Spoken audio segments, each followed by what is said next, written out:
Karibu sana Club 1999. Now I've received reports that the amount of cash that Monica Kimani was carrying into the country, shortly before she was murdered, was in excess, wait for this one, of 300,000 US dollars. That is 30 million Kenya shillings. And that is quite a motive for murder. Now, the mysterious person who has been visiting Jackie Maribe is from Citizen TV. He's a political editor. His name is Francis Gashuri.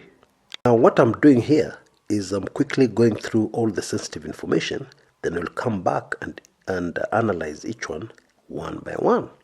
So I'm just on the last one now. Why did Lady Justice Jessie Lesit transfer the murder trial from her court to the court of James Wakianga? Kenyans are very suspicious of that.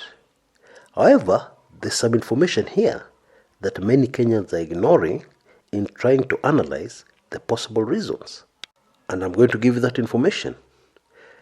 Jessie Lesit, is head of the criminal division of the Milimani law courts. Second in command is James Wakianga.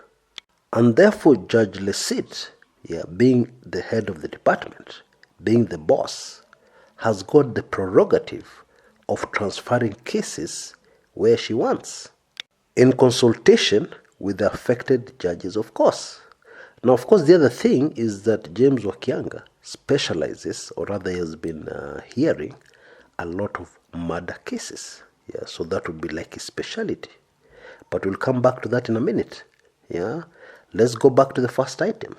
It is hard to think of a genuine reason why somebody would carry such huge amounts of money to a country unless they're involved in criminal activity.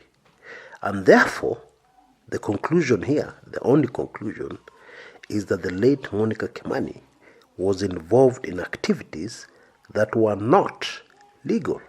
What she did is exactly what somebody involved in money laundering, which is a criminal offense, would do. You bring in the cash into Kenya to clean it. And so it is not surprising that she was stopped at the airport. But she was not detained at the airport for long because she made a call. And after she made a call, a very senior, powerful person in the government of Kenya made a call to the airport, and she was promptly released.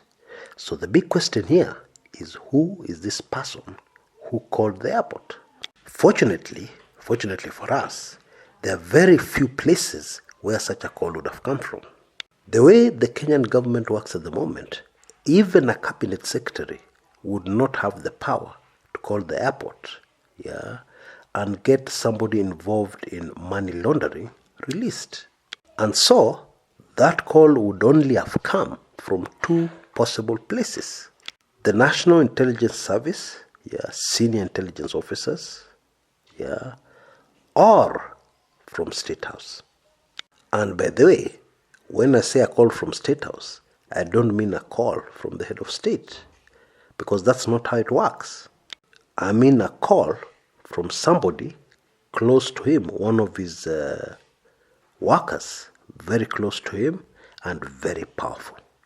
Somebody, when they make a call, the person on the other end assumes that the head of state is aware. And actually sometimes he may not. He may not be aware, but other times he may be aware. Now, I know I've told you there are only two possible places, but actually if you look at it, if you look at the big picture, it's one place. Because the intelligence service does not cough or sneeze without the knowledge of State House. National security in any country is so important that it involves very deeply the person occupying State House, head of the government. It must, always. That's just the way things work out. That's the way things work. And it gets even more interesting. The latest person to be arrested in connection to the Monica Kimani murder is a Reke officer, GSU Reke officer. Yes, Jennings Orlando Odhiambo is a Reke officer. And here's the fascinating bit. Most of the work Reke officers do has to do, wait for this one, with the national security.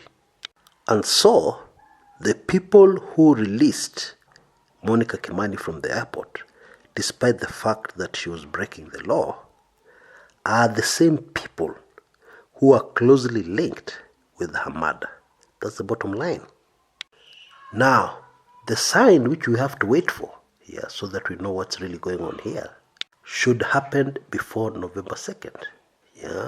If Bwana Jennings Orlando Odhiambo is charged with murder or being an accomplice to murder, then we'll know that this link that we have just identified is just a coincidence. Because indeed, sometimes, on rare occasions, coincidences do happen. If he is not charged and in fact becomes a witness for the prosecution, then Jijazie, we will know the answer. And all this will suggest, in case that happens, in case he's not charged, all this will suggest that what is happening here is that somebody was framed. Somebody was framed to carry out a national security job. Now, in a way, this would explain the great interest of Jackie Maribe's boss in this case, Bwana Francis Gashuri. Bwana Francis Gashuri is head of the political desk at Citizen TV. Now, by virtue of his position, he knows a lot. Not everything he knows does he report. Indeed, there are a lot of things he knows that he can never, ever dream of doing a story on. And yet it is credible information. It's correct information. Our suspicions, which I've just expressed in this video, is one of those times. And because of this information, we can speculate that it could be linked. It could be. This is total speculation. It could be linked to the change of judges hearing this case. Bottom line, what Kenyans thought is not what it is. Because people have always believed that the case of Sharon Otieno, the murder of Sharon Otieno, and the murder of Monica Kimani are very similar. However, the truth is, depending on what happens before November 2nd, we may just be able to very conclusively come to the conclusion that actually they are very different. Now, I hope you realize this is an extremely sensitive video, and therefore I need to remind you yet again, do not forward this video to anybody. It is only for your consumption. Do not share this information carelessly, even at your local drinking joint. Be very careful. This is very, very explosive information. And those who will fully understand the contents of this video should realize that immediately. Until next time, this is Chris Kumekucha.